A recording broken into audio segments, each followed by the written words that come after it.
Here we go. Thank you and welcome to the Humanities Forum. Today we are excited, well first we're excited to welcome you guys here. There's a great turnout. I know it's terrible that Providence didn't make the NC2As, but it freed up the Friday afternoon schedule. So hopefully your guys' brackets are doing well. Thank you for coming out and thank you for coming to the Humanities Forum. The Humanities Forum is what are we, about five-year-old initiative of the Civ program, trying to bring the discussions that we have in Civ and elsewhere on campus into the community and into our lives. And in that, I'd first like to welcome you. I am Patrick Breen, professor of history and history and classics, and I'd like to welcome you here to this day's lecture. Our speaker today, we're very fortunate, very lucky to have Anne Applebaum with us. Anne Applebaum graduated from Yale University, a school in Connecticut, with a we've heard of it, with a degree, with dual degrees in history and literature. She then went on and went to the London School of Economics, where she got a master's in international relations. Following her graduate school, she went and learned her trade as a journalist, working at many British publications, including one of the best known in America, The Economist, where, among other things, she was a very young African editor of the African desk. Is that right? Something like that. So while she's learning that, she also, while other historians would often be in graduate school, she's learning her trade as a journalist. But she's still interested in history. And I think one of the great things about having Anne Applebaum here is she's doing history not from the trained academic position, but from the position of a journalist, which approaches the audience in a different way than academic historians. Her work as a historian has been incredibly successful. She's got 3 major books: Gulag, Iron Curtain, and most recently, Red Famine. Gulag, her first book, the equivalent of one of your professor's dissertation, won a Pulitzer. So that's a pretty good job, congratulations. She's also got other books, including, if I'm not mistaken, as I read your webpage, a Polish cookbook. There you go. So Mary, you may have questions after my daughter Mary loves cooking, so there you go. She also runs a program on disinformation campaigns at the London School of Economics. Her experience as both a journalist and a historian really gives her a great position to talk about the importance of history today. I think when I teach history classes, I ask 3 questions of my students when they read a book. You know, what is the argument? What is the evidence, and what's the implication? And one of the things I think that as a historian I do the worst job on, and I think as a profession the academic historians do the worst job on, is what is the implication? We teach you how, if you're a history major, you take history classes, we teach you how to do history. But one of the reasons we do history is not just to learn these analytic skills or to learn what happened in the past, but to learn to think about our world in different ways. And I think we're really blessed to have Anne Applebaum here today with her perspective, her background, and her training to talk about, what is the title of your talk? I don't have it written down. The Gulag. Okay, so what we know now and why it matters. So with that, no more further ado, let's welcome Anne Applebaum.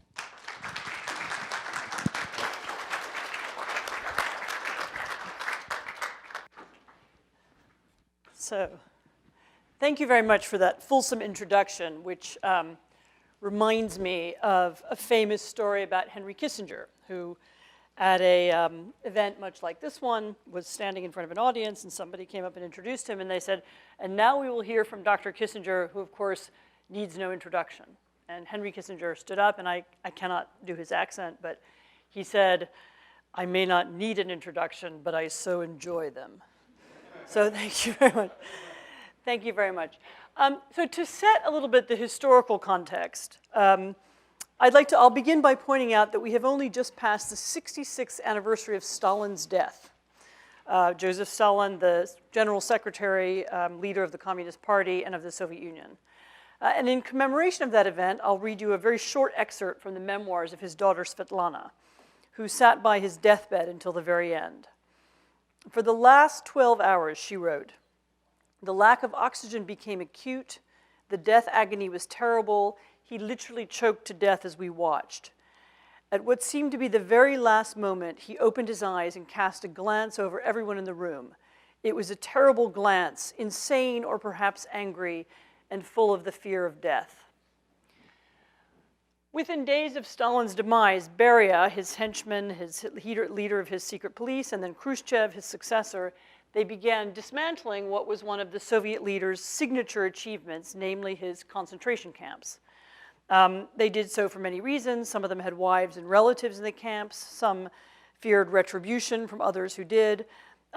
Most of all, though, they did so because the camps were an economic disaster, about which more in a moment, and potentially a political disaster, too.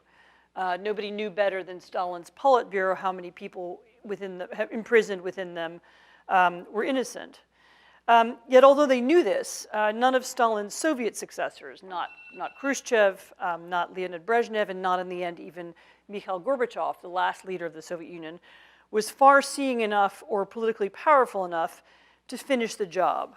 As a result, both the economic and the moral legacy of the camps continue to distort Russian society today. One might say that Stalin is dead, but his last gaze, his terrible gaze, still casts its shadow.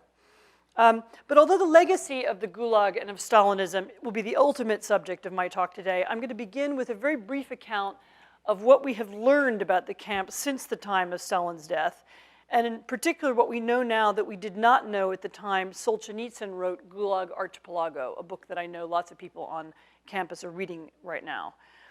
In the years I spent researching my book on the Gulag, I concluded that archives, which I had and Solzhenitsyn did not, do make a difference to how we understand Soviet history. So in the 1990s, after the Soviet Union's collapse, I was able to work in archives in Moscow and Karelia. I had access to documents from archives in St. Petersburg, Perm, Vorkuta, Kolyma, Novosibirsk. At one point, I was handed a part of the archive of a small camp called Kedrovy Shore in the far north, and I was politely asked if I wanted to buy it, which I did. It's now at the Hoover Institution. What was available to me was often quite ordinary. These were the day-to-day archives of the Gulag administration, for example, with inspectors' reports and financial accounts, letters from camp directors to their supervisors in Moscow. But when reading these documents, the full extent of this system and its importance to the Soviet economy did come sharply into focus. So the documents enabled me to be far more precise than was ever possible in the past. Thanks to archives, we now know, for example, that there were at least 476 camp systems in the Soviet Union, each one made up of hundreds or even thousands of individual camps or lagpunkts. Sometimes these were spread out over thousands of square miles of otherwise empty tundra. Each one of these camps had a kind of economic specialty, or most of them did. Mining, forestry, sometimes packaging. They were usually organized around some kind of economic enterprise. But we also know that the vast majority of the prisoners in them were peasants and workers and not the intellectuals who later wrote memoirs and books. We also know that with a few exceptions, the camps were not constructed, this makes them different from some of Hitler's camps, they were not constructed in order to kill people. Stalin preferred to use firing squads to conduct his mass executions. Nevertheless, they were at times very lethal. Nearly a quarter of the Gulag's prisoners died during the war years. They were very fluid. Prisoners came and went. They left because they died, because they escaped, because they had short sentences, because they were being released into the Red Army, or because they had been promoted from prisoner to guard, as happened. There were frequent amnesties for the old, for the ill, for pregnant women, and for anyone who was no longer useful to the forced labor system. And these releases were invariably followed by new waves of arrests.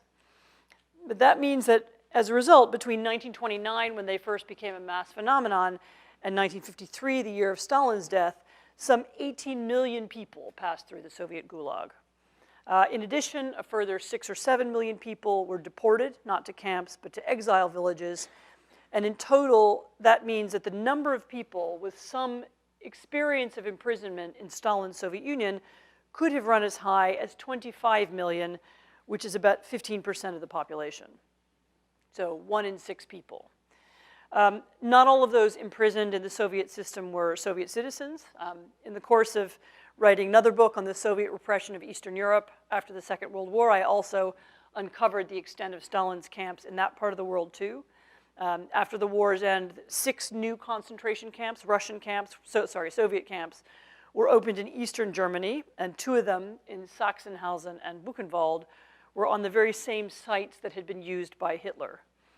More than 150,000 Germans were sentenced to them, this is in kind of 1949, 1950, of whom about a third died of starvation and illness.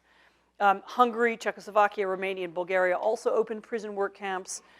In Poland, there were mass arrests, but no camps. Polish prisoners were sent straight into the Soviet Gulag. Like Soviet prisoners, these foreign prisoners could end up absolutely anywhere. We are all familiar, or those of us who have read Solzhenitsyn's novels are familiar with the image of a prisoner in a snowstorm digging coal with a pickaxe. But there were also camps in central Moscow where prisoners built apartment blocks or designed airplanes. There were camps in Krasnoyarsk where prisoners ran nuclear power plants. There were fishing camps on the Pacific coast. There were collective farm camps in Central Asia. The Gulag photo albums in the Russian State Archive, which I once got to look through, are chock full of pictures of prisoners with their camels. So from Akhtubinsk to Yakutsk, there was not a single major population center that did not have its own local camp or camps, and not a single industry that did not employ prisoners. And over the years, prisoners built roads and railroads, power plants, and chemical factories. They manufactured weapons, furniture, even children's toys. So that means that in the Soviet Union of the 1940s, which is when the camps reached their zenith, it would have been very difficult in many places to go about your daily business and not run into prisoners. It is no longer possible to argue, as once upon a time some Western historians did, that the camps would have been known only to a small proportion of the population. Everybody would have known they existed. We also understand better the chronology of these camps. We've long known that Lenin built the first ones in 1918 at the time of the Bolshevik Revolution. Originally, they were an ad hoc emergency measure designed to contain what he called enemies of the people. These were people who were opposed to the new Soviet system and to prevent counter-revolution and re-educate the bourgeoisie. And then that he and his successors expanded them to the Sovietsky Islands. These are some islands to the north of Russia and the White Sea in the early 1920s. But archives have also helped explain why Stalin chose to expand them in 1929. In that year, he launched the 5-year plan, which was an extraordinarily costly attempt in human lives and natural resources to force a 20% annual increase in the Soviet Union's industrial output and to collectivize agriculture. And this plan led to millions of arrests. Peasants were forced off their land, and they were imprisoned if they refused. It also led to an enormous labor shortage. Suddenly, the Soviet Union found itself in need of coal, gas, and minerals, most of which could be found only in the far north of the country, and it needed people to dig them out. So following a series of discussions, which used almost exclusively economic language to justify the expansion of the camps, the decision was taken. Prisoners should be used to extract the minerals. And to the secret policemen who were charged with carrying out the construction of the camps, this made sense. It seemed legitimate to them. And this is a very important point. I found a quote from the former deputy commander of one of the camps in Norilsk in the far north of the Arctic Circle, called Loginov, who justified the use of prisoner labor in a 1992 interview. He said, "If we had sent civilians, we would first have had to build houses for them to live in. And how could civilians live here? With a prisoner, it is easy. All you need is a barrack, a stove with a chimney, and they survive." prisoners in Gulag documents are often referred to as contingenti, just contingents, not as people.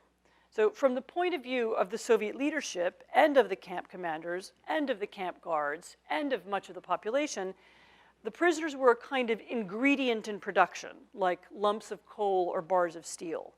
You know, enemies of the people didn't need to live like civilians in normal houses, and this made them both cheaper and more expendable. None of which is to say that the camps, in addition to their economic function, were not also intended to terrorize and subjugate the population. Certainly, prison and camp regimes, which were dictated in minute detail by Moscow, were openly designed to humiliate and dehumanize prisoners. So their belts and buttons and garters and items made of elastic were taken away from them. They were described as enemies. They were forbidden to use the word comrade, which was a kind of honorific in the Soviet Union. And these measures, I say, contributed to the dehumanization of prisoners in the eyes of the camp guards and bureaucrats, who therefore found it that much easier not to treat them as fellow citizens or even as human beings. In fact, this turned out to be an extremely powerful ideological combination, the disregarding of the humanity of the prisoners on the one hand, combined with the overwhelming need to fulfill this economic plan on the other. And this is very clear in camp inspection reports, which were submitted periodically by local prosecutors and are now kept very neatly on file in the Moscow archives. When I first began to read them, this is a while ago now, but I still remember how shocking it was. I was very surprised to discover both their frankness and the peculiar kind of outrage they express. So describing conditions in Volgolag, which is a railroad construction camp in Tatarstan in July 1942, one inspector complained, for example, and this is a quote, "The whole population of the camp, including free workers, lives off flour. The only meal for prisoners is so-called bread made from flour and water without meat or fats." As a result, the inspector went on indignantly. There were high rates of illness, particularly scurvy, and not surprisingly, the camp was failing to meet its production norms. So the prisoners are being badly fed, and therefore this camp is inefficient. And this outrage ceased to seem surprising to me after I'd read several dozen similar reports, each one of which used more or less the same kind of language, and each of which ended with more or less the same ritual conclusion. Conditions need to be improved so that prisoners will work harder and so that production norms will be met. Yet very little was ever actually done. While it might have been expected that living conditions in the Gulag were poor during the war, when they were very poor all over the Soviet Union, a nationwide inspection of 23 large camps in 1948 still concluded, among other things, that 75% of the prisoners in Norillag, that was one camp in northern Siberia, had no warm boots. The number of prisoners unfit for hard labor in Karelia had recently tripled, and death rates were still, quote unquote, too high in half a dozen camps, and that means too high to allow for efficient production. These reports, for those of you who know famous Russian play, The Inspector, the reports reminded me of the inspectors of Gogol's era and in Tsarist Russia. When the forms were observed, the reports were filed, but the effects on actual human beings were ignored. Camp commanders were routinely reprimanded for failing to improve living conditions. Living conditions, nevertheless, continued to fail to improve, and there the discussion ended. So the level of specificity clears up any doubt about who was in control of the camps, whether it was the central government or the regional bosses. In fact, back in Moscow, it was known what the camps were like, and it was known in great detail. But if so many people knew what happened at the time, the people who survived the camps, the people who ran the camps, if so many people, have read the extraordinary memoirs that were written about the camps, so many people must have had relatives in the camps. Why are they so rarely discussed in Russia today? And this question brings me to the next part of my talk, in which I would like to ask why the Gulag is so seldom debated and discussed in modern Russia. One of the things that always strikes contemporary visitors to Russia is the lack of monuments to Stalin's victims. particularly if you know what modern Germany looks like. In the city of Berlin, there's an enormous Holocaust memorial right in the center. Even scattered around the city, there's an amazing kind of memorial called stumble stones. These are little rocks that somehow stick out of the sidewalk and have been put in front of houses where Jews once lived who were deported during Hitler's Germany. And the idea is that you'll trip over them and then somehow remember what happened. You know, other parts of Europe, Warsaw is a city that's full of all kinds of memorials to the war, little mentions and so on. But in Russia, although there are plenty of war memorials, there are very few kind of scattered Gulag memorials. There is no national monument or place of mourning. And this absence of monuments does reflect an absence of public awareness.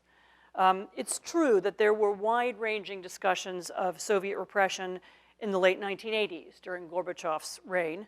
And it's equally true that these discussions played an important role in delegitimizing the Soviet regime. Those of you who've studied the fall of the Soviet Union know that one of the reasons it happened was that people ceased to believe in the ideology. They couldn't take it seriously anymore. And one of the reasons was this revelation of crimes that happened at the end of the 1980s when Gorbachev tried to open up the conversation. He had his policy called Glasnost was invoked, and people began to have real conversations about history, which had been forbidden up until then. Nevertheless, and there was in this period a kind of debate about justice for the victims, what should happen to them. But it's now over, this debate, and it has really left no political institutions, no kind of ongoing national discussion about memory whatsoever. So although there was a lot of talk about it at the end of the 1980s, the Russian government never did examine or put on trial the perpetrators of torture or mass murder in the Soviet system, even those who were identifiable. There were no truth commissions of the kind that were implemented in South Africa, which allowed people to tell their stories of victimization in public, and then therefore come to some kind of feeling of justice via that. There was no form of transitional justice at all.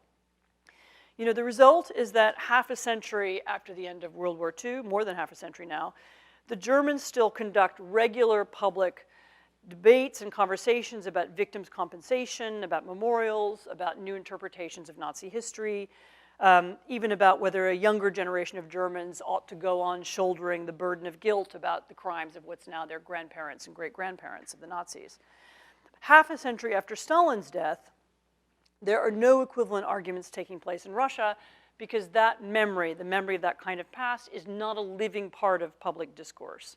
On the contrary, some of the very few existing museums and monuments that were put up in the 1990s, including a big Gulag museum based in a former camp, it's called at a place called Perm 36, are now being shut down.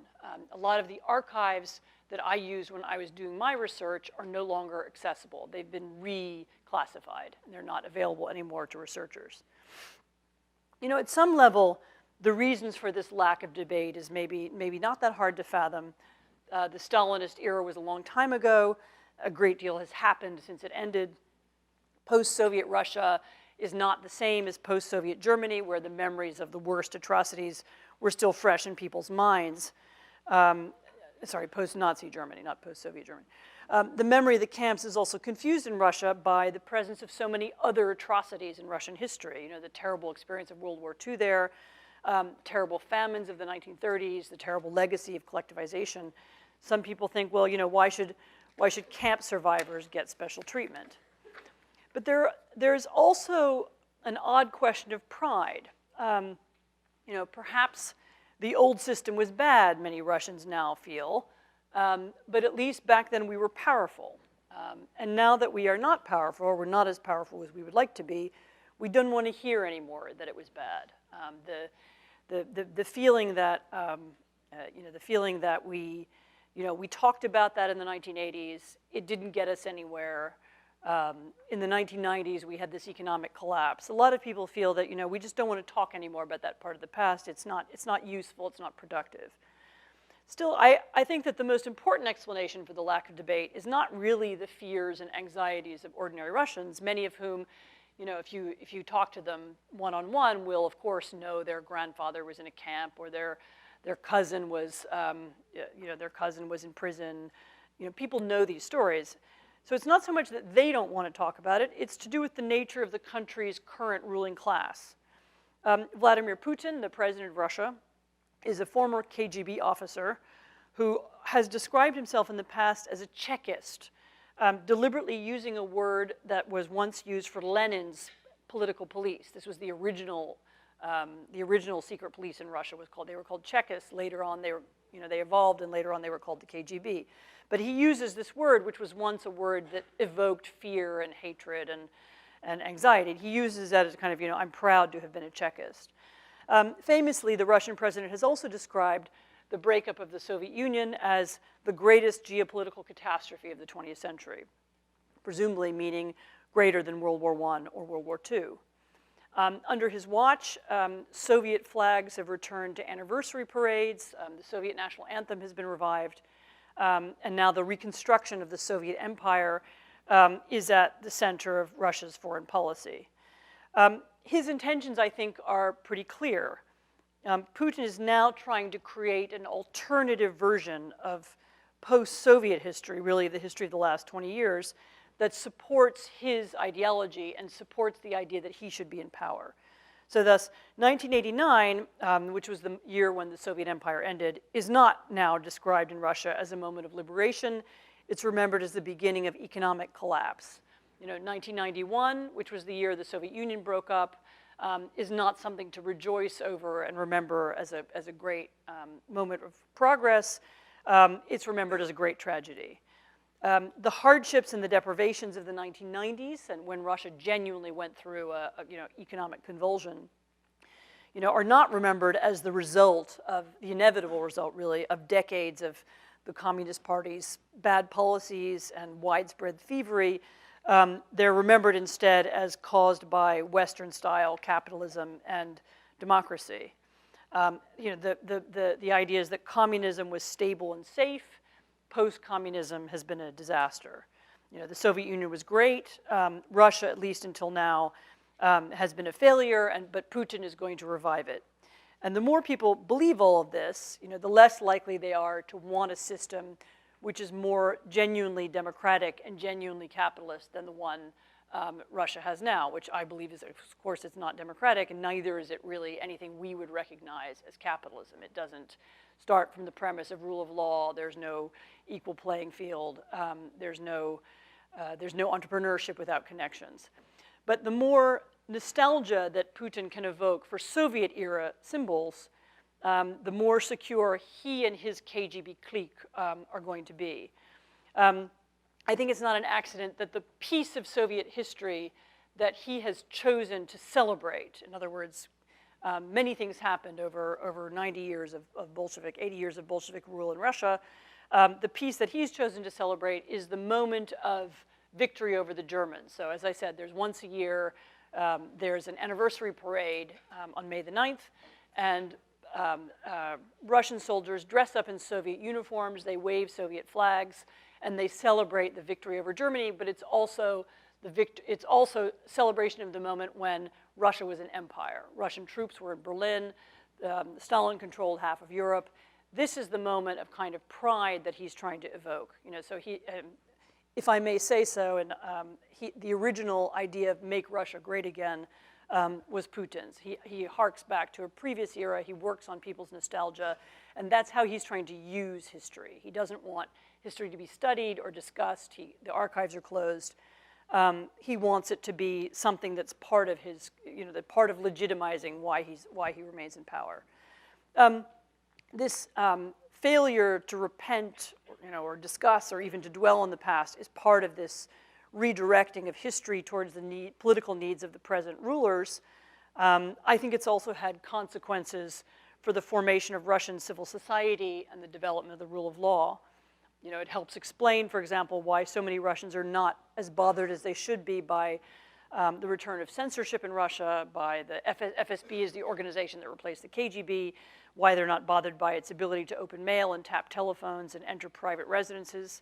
I think there's a deeper significance too. To put it bluntly, if the scoundrels of the old regime remain unpunished, if their crimes are never, there's no justice, good will in no way ever be seen to have triumphed over evil, and the feeling that of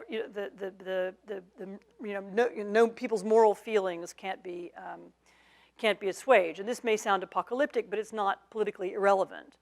After 1991, the secret police kept their apartments, their dachas, and their large pensions, and their victims remained poor and marginal. To most Russians, it now seems as if the more you collaborated in the past, the smarter you were. And by analogy, the more you cheat and lie and steal in the present, the more clever you are. So at the fundamental heart, one of the reasons why Russia is the way it is, why it's so profoundly corrupt, I think, is this failure to acknowledge or understand what happened there in the Stalin period. But do we in the West remember the Soviet past any better? One of the reasons I wrote my Gulag book, I wrote a history of the Gulag that was published, it's got 15 years ago now, but one of the reasons I wrote it was because I really encountered this subject only while I was living in Eastern Europe. As a journalist, I was based in Poland in the 1980s and early 1990s. And as I traveled around the region and I began to understand what had happened there, I tried to understand why. I think until recently, it was possible to explain our own lack of popular feeling and knowledge about the tragedy of European communism as the logical result of a particular set of circumstances. So again, the passage of time is part of it. Communist regimes really did grow less reprehensible as the years went by. Nobody was very frightened of General Jaruzelski, who was the last leader of communist Poland, or even of Brezhnev, who was the leader of the Soviet Union during this period of stagnation, although both were responsible for a lot of destruction. In the Soviet era, archives were closed, access to campsites was forbidden. There were no television cameras that ever filmed the Soviet camps or their victims, as happened in Germany at the end of the Second World War. And no images, in turn, meant that the subject in our image-driven culture didn't really exist either. Once upon a time, ideology did twist the ways in which we understood Soviet and East European history as well. In fact, there's an interesting piece of historiography. In the 1920s, a great deal was known in the West about the bloodiness of Lenin's revolution. And Western socialists on the left, many of whose brethren had been jailed by the Bolsheviks. One of the first things the Bolsheviks did when they came to power was arrest the Social Democrats. They protested loudly and strongly against the crimes of the Russian Revolution. But in the 1930s, as Americans and West Europeans became more interested in learning how what they called socialism, which was of course something different, but how it could be applied here, the tone changed. So lots of writers and journalists went off to the USSR trying to learn lessons that they could use at home. The New York Times employed a correspondent in Moscow, Walter Duranty, who lauded Stalin's 5-year plan and argued against all the evidence that it was a massive success, and he won a Pulitzer Prize for doing so. Throughout the 1930s and 1940s, a part of the Western left struggled to explain and sometimes excuse the camps and the terror that created them, precisely because they wanted to try some aspects of central planning, some aspects of the Soviet experiment at home. But it's not just the left. Our determination to ignore and not write about Soviet terror solidified even further during the Second World War when Stalin was our ally. So in 1944, the American Vice President, Henry Wallace, actually went to Kolyma, which was one of the most notorious camps, kind of camp systems. It was a part of Russia, northeast Russia, where there were hundreds and hundreds of camps. During a trip across the USSR, he went to visit there, and imagining he was visiting some kind of industrial complex, he told his hosts that Soviet Asia, which is what he called it, reminded him of the Wild West. So the vast expanses of your country, her virgin forests, wide rivers and large lakes, all kinds of climate from tropical to polar, her inexhaustible wealth remind me of my homeland. And according to a report that the boss of Kolyma later wrote for the Soviet secret police, Wallace did ask to see prisoners, so he knew there were some there, but he was kept away. But he really wasn't alone in refusing to see the truth about Stalin's system or not wanting to see it. Remember that Roosevelt and Churchill had their photographs taken with Stalin too. Their joint, we were allies together against Hitler, and many things were excused on that basis. Indeed, all of that contributed to our firm conviction that the Second World War was a wholly just war in which we, the Democrats, beat the fascists. And even today, very few people want that conviction shaken. So what do we remember when we remember World War II? We remember D-Day, the liberation of the Nazi concentration camps. We remember children welcoming American GIs with cheers on the streets. And we do not remember that the camps of Stalin, our ally, expanded, just as the camps of Hitler, our enemy, were liberated. Nobody really wants to think that we defeated one mass murderer with the help of another. During the Cold War, it's true, our awareness of Soviet atrocities went up, but in the 1960s, they went down again. Even in the 1980s, there were still American academics who went on describing the advantages of East German healthcare or Soviet peace initiatives. In the academic world, historians who wrote about the Soviet Union sometimes, some wrote about the camps as criminal, some downplayed them, not necessarily because they themselves were pro-Soviet, but because they were opposed to America's role in the Cold War, or maybe they didn't like Ronald Reagan. So what I'm trying to say is that right up into the very end, our views of the Soviet Union and our understanding of what was happening there always had a lot more to do with American politics and American ideological struggles than they did with the Soviet Union itself. I would suggest that there's something similar happening today with China. The Chinese have set up a vast system of camps, once again, in a part of Xinjiang province where Uyghurs, who are a Muslim minority there, who are considered very dangerous by the Chinese, are kept in large numbers. And it's simply not an issue that rises to the top of American political conversation because our concerns with China are different and our politics are about something else right now. So we're not thinking about this, although someday perhaps we might. Of course, since the collapse of the Soviet Union in 1991, a lot of things have changed. World War II now belongs to a previous generation. The Cold War is over as well, and the alliances and international fault lines that it produced have shifted for good. The Western left and the Western right now compete over totally different issues. And I think that it is actually possible now for us to look at the history of the Soviet Union, not through the narrow lens of Western politics, but to see it how it was. I mean, we are, you all are really one of the first generations that can read this history and look at it from a kind of objective perspective. It's not about your views of the Republican Party or the Democratic Party. You can look at it.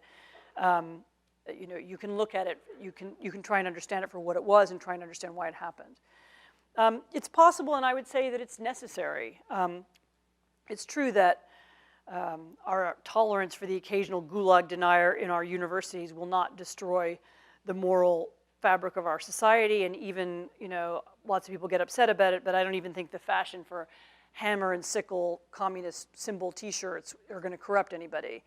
But I do think that our failure to incorporate what we now know about the Gulag into our own memory of Europe and our own memory of Western politics, if we can't do that, there will be consequences, because after all, it was a part of our history too. Why did we fight the Cold War after all? Was it because, crazed right-wing politicians, in cahoots with the military-industrial complex and the CIA invented the whole thing and forced 2 generations of Americans to go along with it? Or was there something more important at stake? I'm not sure that we still remember what it was that mobilized us, what inspired us, and what held the civilization of the West together for so long. At the same time, I also think that if we don't study the history of the Gulag, some of what we know about mankind itself will be distorted. Every single one of the 20th century's massacres was unique. The Gulag, the Holocaust, the Armenian Massacre, the Nanking Massacre, the Cultural Revolution, the Cambodian Revolution, the Bosnian Wars. Each one of these events had different historical and philosophical origins. Each one arose in circumstances that will never be repeated. but our ability to debase and destroy and dehumanize our fellow men has been and will be repeated again and again. You know, our transformation of our neighbors into enemies, our reinvention of our victims as lower or lesser or evil human beings, worthy only of incarceration or expulsion or death, this never changes. So the more we understand about how different societies have transformed their neighbors and fellow citizens into objects, the more we know about the specific circumstances that led to each one of these episodes of mass murder, the better I think we'll understand the darker side of our own human nature. I wrote my book about the Gulag not so that it will not happen again, as the cliche has it, because it will happen again. It is happening again.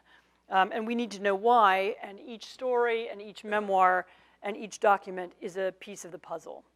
And without them, we will one day wake up and realize that we don't know who we are. Thank you very much.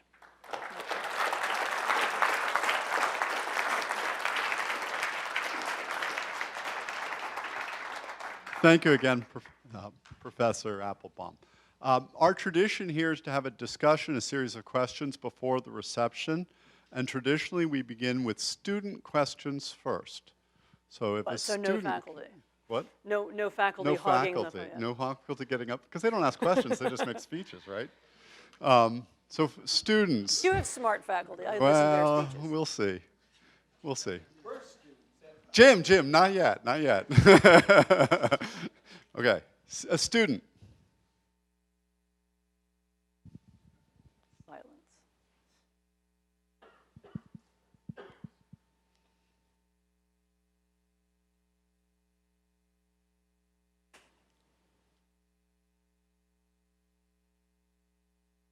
There we go. There we go.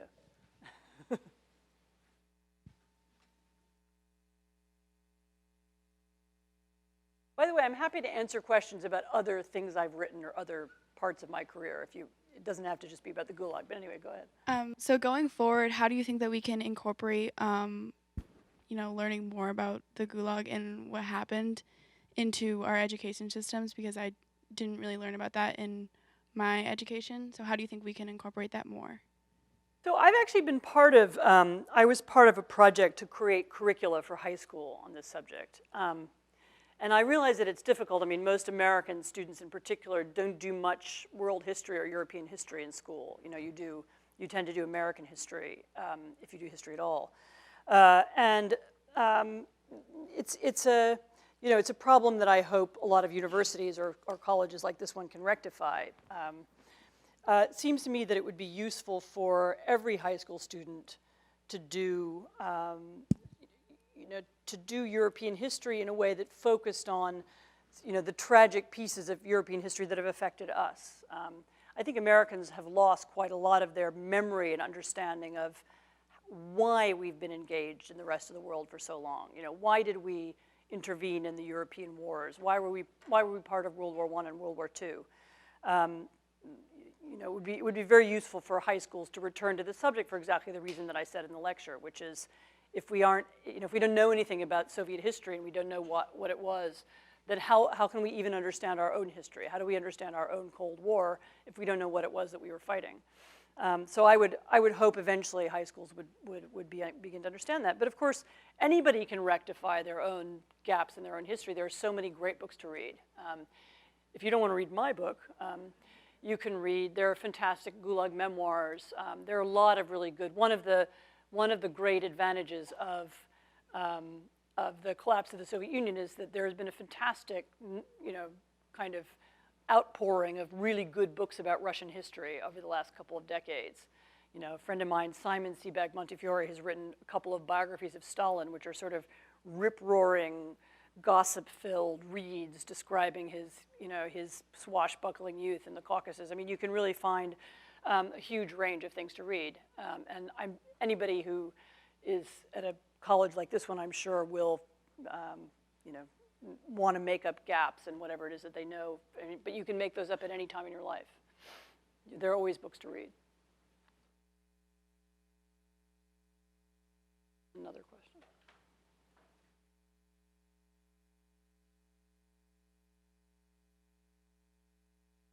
Hi, Thank you for coming out today. Could you just describe your time living in Eastern Europe and what was a kind of a tense political climate between the East and the West? Gosh, so I moved to Warsaw in the fall of 1988. And I wasn't very much older than you are. I had just graduated. I'd spent a year at graduate school, and then I was supposed to write a PhD, and then I dropped out. And I moved to Warsaw to be a journalist. And this was a time when nobody thought it was a very interesting story. So Warsaw at that time was a communist country. It had been occupied by Soviet troops since the war. But it was also a country where there was a big opposition, kind of underground opposition movement. There had been a big revolt in 1980 and 81, and there were kind of hints that things were beginning to happen. And I moved to Warsaw then to be a stringer, so I didn't have a real job. I think I was paid, I remember it because it was a round number, I think I was paid something like $100 a month as a stipend, which was plenty of money to live on in Warsaw in 88. I mean, I earned extra money by writing, but this was my kind of, and then they paid my expenses. It was an arrangement like that. And one of the oddities of that moment was, a lot of things seem obvious in retrospect. When you look back on history, of course communism was going to collapse. Of course it was a terrible system. Of course it didn't work. In the autumn of 1988, no one knew that was going to happen, and as far as we all knew, it was going to go on forever. So every event, that took place was a surprise. And when I arrived, the first big story, the first that I covered, I think it was 22 or something, but the first big story that I wrote about was Margaret Thatcher's visit to Warsaw. And this is in autumn of 1988, and if you remember, Mrs. Thatcher was the Prime Minister of Britain who was a great promoter of free markets and was herself a great anti-communist. And she was allowed to come to, the fact that she was allowed to come to Warsaw, that the Polish government let her visit, was considered to be a kind of great, breakthrough. The fact that she was even there was a big deal. And she arrived wearing, she looked like the Tsarina. She wore this long black fur coat, and she had a kind of black hat, which I guess was her East European outfit. And she arrived in Warsaw, and she did two sets of meetings, one with the Polish government, which was then the communist government that was led by someone called General Jaruzelski, who had, a few years ago, had inflicted martial law in Poland in order to stop demonstrations, and then she went up to meet some of the dissidents in Gdańsk. Some of you may have heard of Lech Wałęsa. He was the leader of the Solidarity movement, the opposition. She went to meet them. And I'll tell you two stories about it. One was what she did in Warsaw. Her idea was she was going to come to Warsaw and be an advertisement for the West and for the free markets. And so she went, at that time, Poland had just opened up a little bit to allow a little bit of private enterprise, and there were these private farmers markets in the central part of the city. And so she decided she would visit one of the farmers markets to sort of show, approval for this amazing piece of capitalism. And it was kind of people selling pickles and, beets and, potatoes. But she arrived at this, there was this huge press corps following her, and she arrived at this farmer's market, and there was kind of pandemonium. People were screaming, come here, trying to get her to buy their stuff, and of course, she had no money with her because she's the prime minister, and so she was kind of walking around the market, sort of saying, "I'll have that, I'll have that, I'll have that," and then the British ambassador was scurrying behind her, kind of paying for stuff, and journalists were taking pictures, and I mean, that was like this. It's hard to describe now, but hard to understand now. But it was considered this big breakthrough. Margaret Thatcher goes shopping in Warsaw. Then she went up to visit Wałęsa in Gdańsk, and she had a meeting with lots of the leaders of Solidarity, which was the Polish opposition movement. I think they met at a church in Gdańsk, and they were, and she was talking to them, and somebody told me later on, someone who worked for her years later told me that they were very open and vocal about what they wanted. We want you to help us change the system, and there's talk of having free elections, and she kept pointing at the ceiling. She assumed that there was bugs in the room, and she kept, tape recorders, somebody was listening. And she kept saying, shh, looking at the thing. And they were all like, why shouldn't, She was more concerned about the communist spies who she thought were spying on them than they were. They didn't care anymore. So this was a lot of this sounds sort of provincial and silly, but this was the moment when suddenly a lot of things became fluid and began to seem more possible.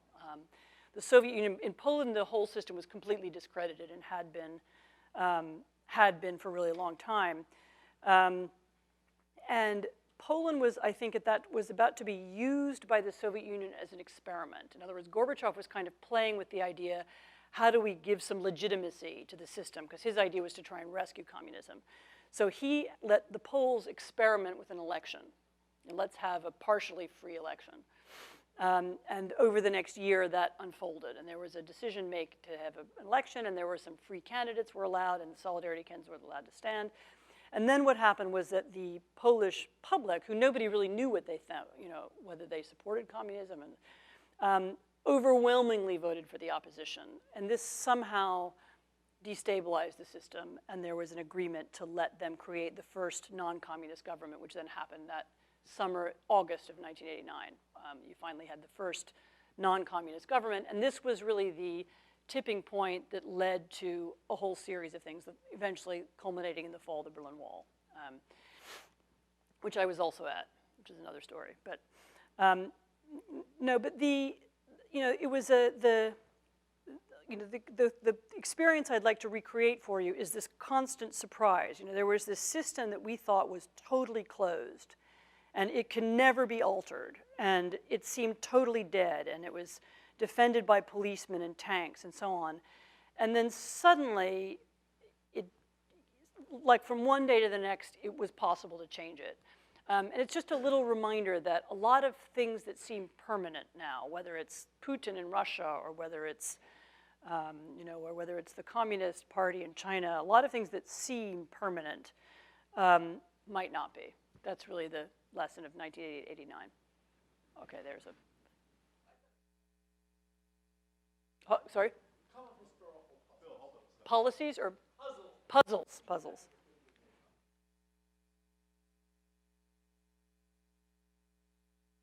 Couple of historical puzzles. First, when I was a graduate student, even more when I was an undergraduate, the dominant theory was hard anti-communism, which is more than just being very, very anti-communist. It means communism is incapable of change.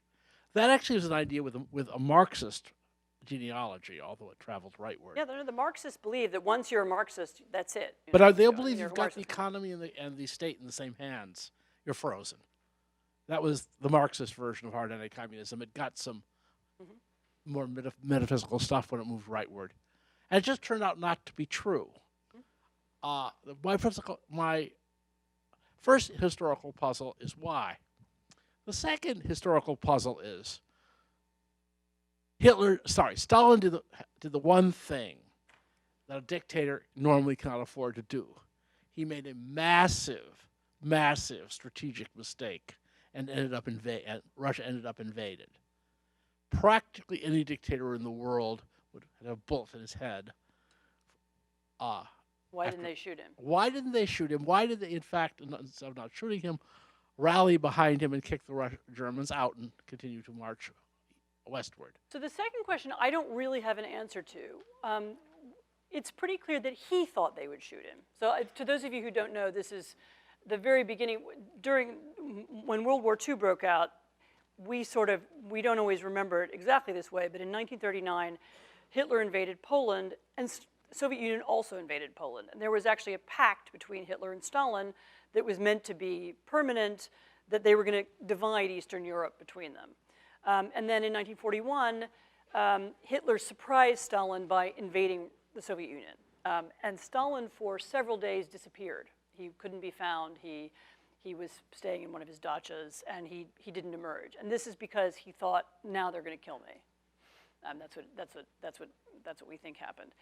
But the people around him were either they were so genuinely in awe of him, or still somehow afraid of him, or they believed he was a strategic genius, which I think they did believe, and they just rallied behind him, as you say, and he took charge again. why that happened, I mean, I don't have an explanation. You would have to go into the psychology of the various players. I mean, the other question, which is, so yes, it was thought that once a country has become a Marxist-Leninist state, once it has become a communist state, it can't be changed. It's sort of frozen in time because that system was one of total control. It was one that aspired to be totalitarian, which means that they controlled not just politics and not just economics, but everything. They controlled schools, education, the arts, communications. I mean, art and literature had to be done in a it was called social realism in a special Soviet style. There were no independent organizations. There were no independent football teams. There were no independent arts clubs. There was no such thing as a free organization or independent association in the Soviet Union. And they were very limited in Central Europe as well. And so everyone assumed that this kind of totalitarian control worked. In other words, you can, if you allow people only one sort of information, they will be brainwashed, and then that will be the end of the society. So it turned out that this kind of rather simplistic idea of how the human brain works was wrong. And also it turned out that totalitarianism, they may have tried to control everything, and they may have tried to control what people saw and heard and so on, but in fact, they never really succeeded. And in another book I wrote, which was a book called Iron Curtain, which is about the Soviet imposition of the Soviet system on Eastern Europe, I talk about some of those things. I mean, they couldn't control jokes. So there was a whole underground culture of telling jokes and mocking the authorities. People did find ways to, the other thing is if you make every form of independent activity into a political,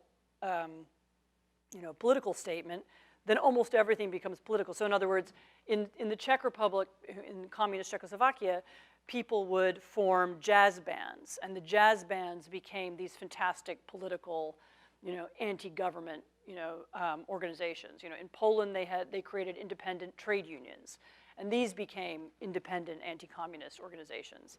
Going to church became a political act because the church was one of the few independent institutions in Poland. So their attempt to control everything just didn't work. And then, of course, the other important point was that their economic theory never worked either. And so it turned out that centralizing everything and making all the decisions in one place and determining, how many widgets are going to be made in Krasnoyarsk and how many, cars are going to be built in Novosibirsk, this was a disastrous way to run an economy, and the Soviet Union did fall further and further behind the West, and people could see that. And it was particularly clear in Eastern Europe where they did travel and they could see, Germany is richer than we are. How is that right? So I think the ideology didn't live up to its promises. We were supposed to make people wealthier than the West, and it didn't, and the attempts to control everything, everything about what everybody saw and heard and thought also didn't work. And people somehow found ways around this, and the system simply lost credibility. And I mean, really, I mean, in Berlin, for example, from literally one day to another, it collapsed. It was there. East Germany was there one day, and it seemed like it would be there forever. And the Berlin Wall divided the city, and then literally 24 hours later, it was gone. So it all happened with great speed.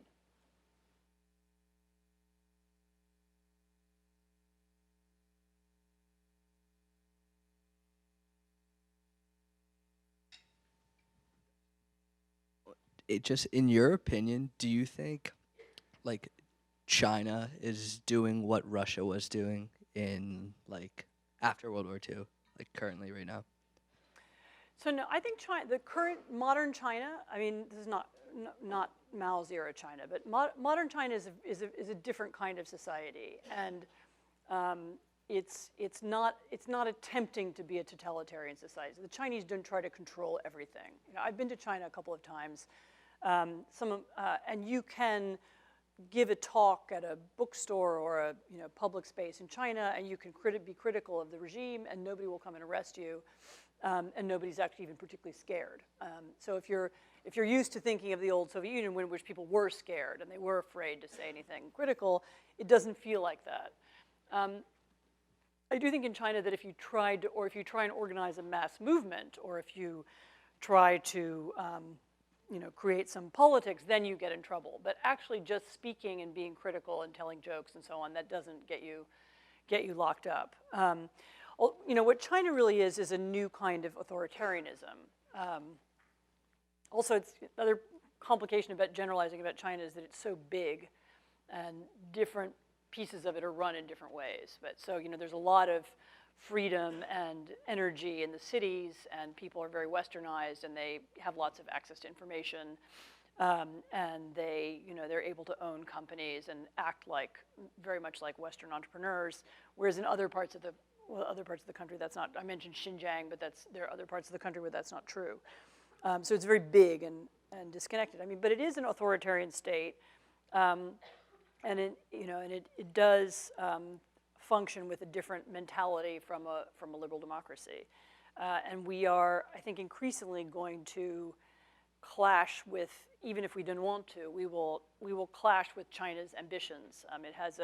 China has an ambition to be a world power. It is a world power, but it will increasingly want to see that. To see its status reflected in the rules of the way the world works, and that will come into conflict with that. It's very important to understand China. I'm not a China expert at all, but I hope some of you will be. What follows Putin? Sorry? What follows Putin What in follows Russia? him? Very hard to say. One of the weird things about Russia, and this is, by the way, not a recent problem, but this goes back about 500 years, all the way through the Romanov dynasty, is that it's, the strange thing about Putin, it's not so much that we don't know who will replace him eventually. We also don't know how that person will be chosen. So there's no succession mechanism. So that we didn't know what is the mechanism by which, who will choose it. Is it the elites? Will it be an accident? Will it be he himself? Will there be some kind of collapse and national, revolution? And we actually don't know how his, what will happen. Even if he just dies peacefully in his bed, which is perfectly possible, we don't know how the next person will be chosen, and that makes it very hard to predict. If I were to guess now, I would guess that Russia's an extraordinarily, really, people talk about inequality in this country, but it's extraordinarily unequal, in which you have really a few hundred people own most of the wealth of the country. 80% or something. And it would be my guess that someone from that elite leadership group will be the next leader. There are a lot of people in that group who don't like Putin, and who particularly don't like his anti-Western language and activity. A lot of, kind of senior wealthy Russians don't like, they hate the sanctions. They hate the fact that they can't live in their houses in London. They would like to deal with the West, and they'd rather have a better and different relationship with us. So while I don't feel like a huge amount of optimism about democracy in Russia, I don't think it's impossible that someday we'll have a better relationship with Russia. One of the interesting things that's going to happen over the next decade is watching the relationship with Russia and China. I think the Russians are very afraid of the Chinese. They're afraid of Chinese power, and at some point, it might occur to them that it would be better to be on our side than theirs, but maybe they'll draw the opposite conclusion. Thanks for your talk, by the way. Given what you said about how widely known the camps were in the Soviet Union, everybody had a relative who... You must have had a cousin, yeah. Right, so how much did Western intelligence know during the 1940s about what was happening in the camps? So it's a fascinating question. We did know things. As I said, we knew in the 1920s, we knew about the first camps, and there were people who got out and things that we knew. In the 1940s, we knew a lot because during the war, some prisoners, this is explained in my book, it's a long story, there were a group of Polish prisoners who were in the Gulag who were let out, let out because there was a truce between the Polish government in exile and the Soviet government, and they decided to let some Poles out of the camps. And they left the Gulag, and they wound up traveling out of the Soviet Union via Iran, and many wound up fighting with the British Army elsewhere in the world. But a lot of them, there was actually a big project, which is still, you can still read it at the Hoover Institution at Stanford. There was a big project to document what had happened to them. So there was a lot of, and they were very, they described the camps, they explained what they were like. So there was, certainly in the 1940s, we knew quite a bit about them.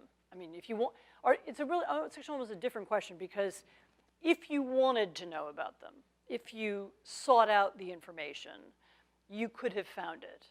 But, knowledge about things doesn't really work like that.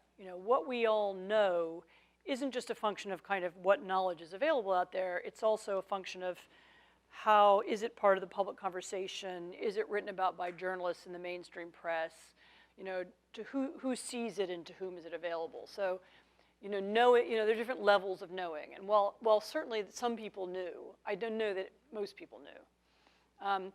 And then, as I said, there's this bizarre thing that happens with American politics, which is we sort of know in the 40s, and in the 50s, there's with McCarthyism, there's a kind of anti-communist hysteria in the United States, and people talk about how terrible communism is. And then that kind of dies down in the 1960s, and people want to find good things to say again about the Soviet Union. And all of this is more to do with US politics than it is Soviet politics. So the kind of rise and fall of our interest and knowledge about the system is a lot more to do with us than them. And I think that's very true, again, I said that already, but I think it's very true of how we feel different things about China at different times, very often having more to do with arguments here than there.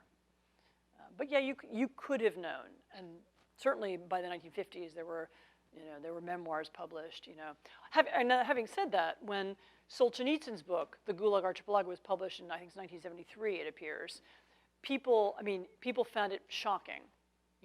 In France, it was a sensation. We had no idea, and yet information was available all along. So. Hi, I'm going to ask you a question in an accent that you are familiar with, probably a little bit. I'm Polish, but the question is about Brexit. Could you comment on the role Russia played in Brexit, if any? So it's a fascinating subject. Russia did do in the Brexit referendum, they followed a similar, they did something similar to what was done here. I think probably not at quite a big a scale, in that they created fake accounts, they created fake pro-Brexit accounts. They used their state media, which is RT, this Russian television station, and Sputnik, to create sort of narratives about Brexit, and those were then pumped out by these bots and troll farms and so on. My instinct, and I may someday be proven wrong, I don't have any, but my instinct is that they didn't make that much difference in that sense to the campaign, because there was so much kind of junk information about Brexit anyway that was being put out by the Leave campaign that I don't even know that the Russians, could have had that much of an impact in terms of the online, the kind of online conversation. Having said that, there's one other thing that still isn't quite resolved, but is very odd looking, which is that the main funder of the the Leave campaign, is a British businessman called Aaron Banks, who has a very, very weird and opaque source of income, including, he says he has diamond mines and they don't seem to actually have any diamonds in them. And he keeps all of his money offshore in these secret accounts, and we don't really know where his money from. And there's some circumstantial evidence that he may have some Russian connections that we don't know about. And he spent a lot of time at the Russian embassy, and they seem to have offered him some kind of investment, and he says he didn't take the investment. We don't really know. Anyway, we're still wading through that story. I mean, actually just goes to show 3 years later, the British haven't gotten to the bottom of that piece of the story. I mean, did the Russian government want Brexit to happen? Yeah, I mean, look what Brexit has done to Great Britain. The country has completely turned in on itself. It isn't talking about anything else. For 2 years, this is the only subject. Britain has been taken out of the world conversation. It's not part of the discussion about the future of NATO or the future of Syria. Suddenly it's kind of gone as a country.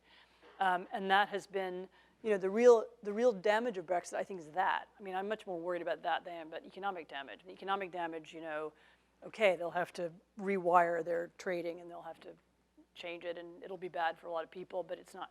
I don't think it's as bad as the kind of the geopolitical damage of removing Britain, which is what's happened. And and by the way, somebody asked me this morning, Brexit is still. I mean, I follow it pretty closely. I live in London, actually. I don't know if that's clear, but that's where I live. And I have lots of friends who are both reporters and who are in politics. And nobody right now, nobody knows how it ends. I mean, there's no, they've so thrown up it's such a messy debate, and there's so many different arguments about what the relationship between Britain and the EU should be that there is 10 days away from what was supposed to be the deadline. It's not clear what's going to happen. It's very weird. Maybe one more? Yes. Yeah, this kind of goes back to a couple questions before, but how do you think Russia would respond to the whole rise in like democratic socialism that's in America right now? Like, what would happen if like Bernie Sanders were elected, or? I don't know. I mean, they don't do socialism anymore in Russia, so. I mean, I don't know. I mean, we know that there was some Russian backing for Jill Stein, right? So that we know that they're interested in spoiler candidates. I don't have any, I'm sure they don't support Bernie Sanders, or I don't have any fears about that. I mean, I would say that one of the outcomes that would be good for Russia of anybody who's the next, would be to have another president, whether it's Trump or somebody else, who wants to take America out of Europe and sort of remove America more from world events. I mean, that's what Russia wants. They want the United States out of Europe. They want NATO to be dissolved. They want, because for Russia, if Russia speaks to any European country, so even Germany, so Russia and Germany, or Russia and France, or Russia and Poland, or Russia, Russia and Norway. Russia, in that kind of conversation, Russia is always dominant. It's always the dominant partner, or at the very least equal partner. Russia talking to NATO, or Russia talking to the European Union, Russia is the minor partner. Because together, Europe, and certainly, and more importantly, Europe and the United States, are much bigger, much more powerful, much more influential. And so Russia would like to break up these institutions because it will be, this Putin, I would say, not Russians, because because it will be good for him. And the second reason, Russia's other big strategic objective is, I mean, this is for a longer conversation sometime, but what does Putin fear the most about the West? He doesn't fear our tanks. I don't think he thinks we're going to invade them. What he's really afraid of is the rhetoric of democracy and the power of the idea that, the people should have a say in politics. Because that's the one thing, that's the weakness of his current government, because it's profoundly undemocratic and kleptocratic. And he is afraid of democracy rhetoric, which is why he was so upset about the demonstrations in Ukraine in 2014 that led to the Ukrainian president fled the country, because that's what were those demonstrators doing? They were waving European flags and they were calling for an end to corruption. That's the kind of demonstration he's afraid of. So the more he can disqualify democracy, sort of undermine the idea of the West, the power of the West, the more he can kind of eliminate that as a temptation for Russians. Russians feel themselves to be Europeans, and so they are attracted by what they perceive to be European ideas. And if he can kind of besmirch those, then that's good for him. So I think, any next U.S. president who wanted to take America out of world politics they would be fine with. I would ask you to join me in thanking Professor Applebaum for a great lecture.